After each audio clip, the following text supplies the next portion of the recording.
Alhaji Garba, barka da shigowa wannan fili. Assalamu alaikum. Da farko za mu fara da batun da ya shafi harkokin tafiyar jihar Gombe.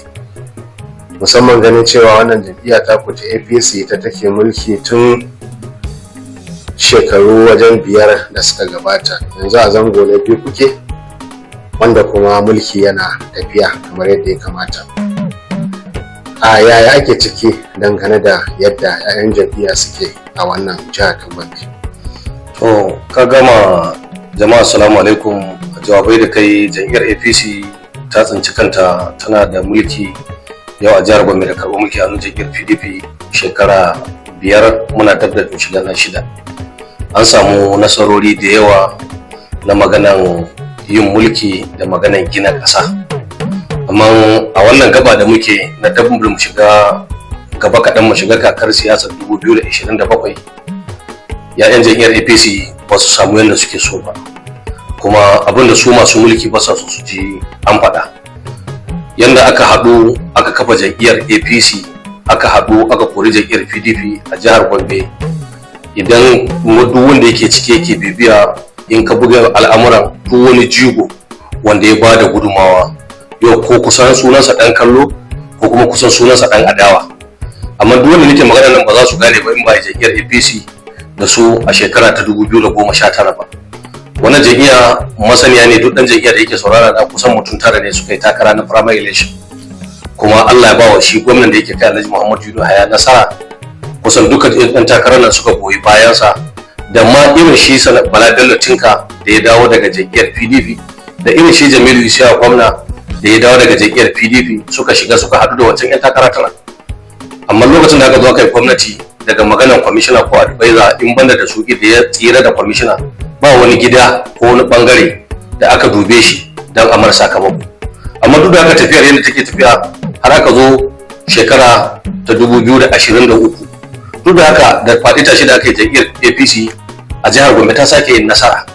To bayan nasara da ta sake yi a yanzu, idan ka duba 'ya'yan jam'iyyar duk wanda suka ɗauko tafiyar yanzu kusan sunan su 'yan kallo ne.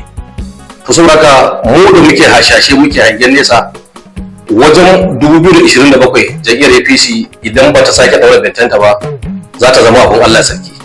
Amma a koma gona, idan ka tuna mu da muke bibiyan harkokin da suka shafi siyasa a jihar Gombe, daga cikin taken da shi mai girma gwamna Inuwa Yahaya yake da shi tun shekarar 2010 shine a lokacin da ya yi takara da tsohon gwamna ɗan Kwambo, akwai kalaman da yake faɗa na cewa ba laptop, ba walawala sai walwala. So kana so ka ce yanzu ba a samu wannan walwalar da shi na girma gwamna ake magana kan? So ai amma zan ka na dan jarida bibiyan da kai akwai kalma ɗaya da baka faɗa ba. Akwai kalma a ƙarshen magana, a gudu tare a tsira tare, Allah ya kai da mu ga harawa. To saboda haka yanzu duk dan jam'iyyar APC, ni iri na da zan yi magana, an gudu tare amma ba a tsira tare ba, kuma al'umma shaidu ne suna jina. Amma wannan matashiya da muke ba jam'iyyar APC shine amfaninmu na 'yan gwagwarmaya. Duk da an gina ƙasa, a dawo a daina magana faɗace-faɗace na cikin gida, a daina soki burudu, a daina a soki wannan, a zagi wannan, a dawo a haɗu inda muddin ana so jam'iyyar nan ta ci gaba da mulki. Kuma ga yadda ma APC ta tsinci kanta a faɗin Najeriya da irin kamun lure. To saboda haka wannan kan a gudu tare a tsira tare ko Allah kai da mu garawa, wannan duk na jam'iyyar APC sai dai wanda yake shakka ba zai iya faɗa ba. Amma mu yanzu da muka kuna kuma tsoron kauri, sannan jam'iyyar mun zaɓe ta karo na 2, za zo zaɓe karo na 3 ne, dole mu fito mu faɗi wani maganganu. Ana misali ko za a juyo a waiwaci jama'a don a gyara abu. Wato kana ganin mai girma gwamna shi kaɗai ya tsira kenan ko ba ku tsira ba? Wannan kwarai da aniya, ba ma jayayya kan wannan ansa.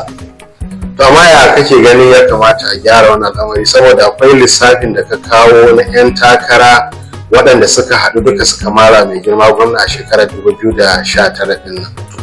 To yaya kake ganin ya kamata a dawo a waiwaici wacce tafiyar? Kana ganin kuma ma za su yadda a yanzu da cewa gashi an yi gwamnati duka ba a saka mutanen sa cikin? To ai a misalin da za mu yi ɗaya ne, kullum mun yi magana shine yau in ka ji muna irin wannan maganar, wasu wanda ba sa biyan tarihin siyasa sai ce ba mu da haƙuri. Mu kuma mun gamsu muna da haƙuri, tunda muna da haƙuri muka yi adawa aka kori gwamnatin PDP aka kafa jam'iyyar APC, aka yi gwamnati, muna da haƙuri. Sannan in kuma ka zo ka dubi kananan shekaru ka ce ba mu da haƙuri, ka ɗauko haƙuri da tausayi irin na barista Idris, to baya cikin tafiyar nan. ya tafi jam'iyyar PDP. Ka ɗauko haƙuri da tausayi wanda ma bai da abokin magana, bai da abokin faɗa, maganar ma bai da lokacin ta irin na da su Ijala Waziri tsohon ciyaman na Gombe local government. Yau yana jam'iyyar APC amma ɗan kallo ne. Ka ɗauko in ka ce zafi ne, ka ɗauko zafi irin na Yarima Kashare Abu Ma'azu. Yau baya ma cikin tafiyar, yana cikin tafiyar ma kuma ɗan kallo ne. Idan ka dawo Allah ya ba Faruk ba Musa lafiya mai gida na kenan, bai da lafiya, baya cikin baya cikin lafiyarsa, muna addu'a Allah ya ba shi lafiya. To shi ma ko da yana cikin ƙoshin lafiya, tafiyar da ake da ba za a kwashe tuwon da waka da mai kyau ba. Idan ka dawo kan mai lantarki yanzu maganar da muke nan, jam'iyyar ma PDP ya tafi jam'iyyar ANPP, daga nan yanzu ya tafi jam'iyyar PDP. Da dai ta ci dawa ba sai ya dawo ina jam'iyyar APC ko akwai kuskure da jam'iyyar APC zai dawo.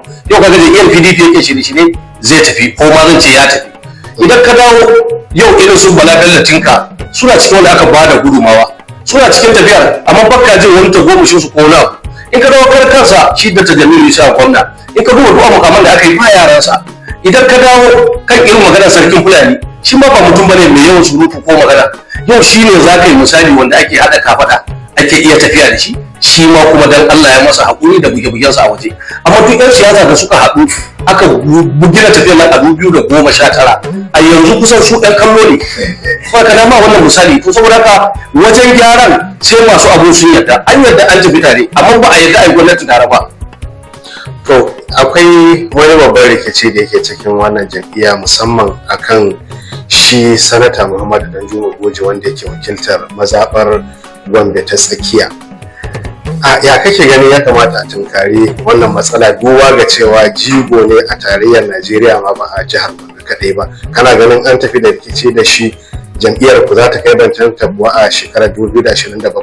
An ɗauki rikici da shi Danjuma Goje babban abin da ya yi sanata da Muhammadu Danjuma Goje yana hali na da dattaku. Don rikicin a ganin ka taɓa jin bakinsa. Ai rikicin nan ba yau ake ba, an yi rikici ma an zo an rabu an tafi ba a yi kankan ma. Saboda rikicin da yawa ma magoya bayansa da Gombe Central suka ce saboda ayyukan alkhairai da yi kare bi kowa kankan, kare wa kansa kankan, kare ce kowa kankan ya koma gefe. Amma da yake alheri ya shuka aikan ya ci zaben. Sannan kuma dole girman da ake da sanata Muhammadu Danjuma Goje a jam'iyyar APC a lokacin a lokacin da aka zo aka yi haɗaka ba za a kafa gwamnati nan ko kan yalla su masa jagora. Sannan kuma wannan abubuwan da suke faruwa ba shine yanzu suke faruwa ko su jihohi ma, tsakanin dan siyasa wanda ya kawo ka ko mai gidanka a siyasance. Tun da yanzu kullum yana faɗa wannan magana, duk dan siyasan da ya wayi gari a jam'iyyar PDP ko APC yau a jihar Gombe goyo ne na sanata da Muhammadu Danjuma Goje bayan ya gama gwamnatinsa a 2003. Ina ga a zuwa yanzu gwamnati da kai tsakanin dan gwamnati da Alhaji Muhammadu Yunus ba gwamnati da ba da hannun Alhaji Muhammadu Danjuma Goje aka kawo shi ba, amma duka bai samu yadda yake so ba.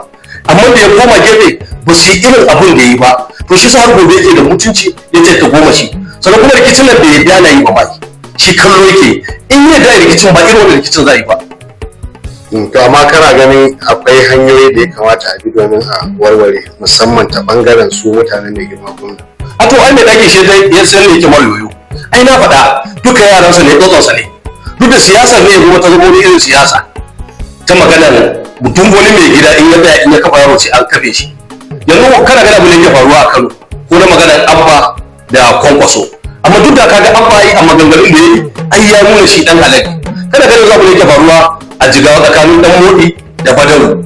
Idan muka dawo batun da ya shafi harkokin takarar shekarar 2027, kusan dai za mu iya cewa a cikin jam'iyyar taku ta APC akwai 'yan takara waɗanda ake ganin kamar daga ɓangarori daban-daban waɗanda ake hasashe. Kai ya kake ganin wannan gwagwarmaya za ta kasance duba ga yadda halin da ita jam'iyyar kanta take ciki a yanzu? Ya tuwa daban duk jam'iyyar take mulki ta shekara 8 in ta zo tafiya, saboda ga ƙarfin gwamna ya ƙare, wanda bai kai nuna ya samu ma zai nuna, wanda bai kai takara ma zai yi takara.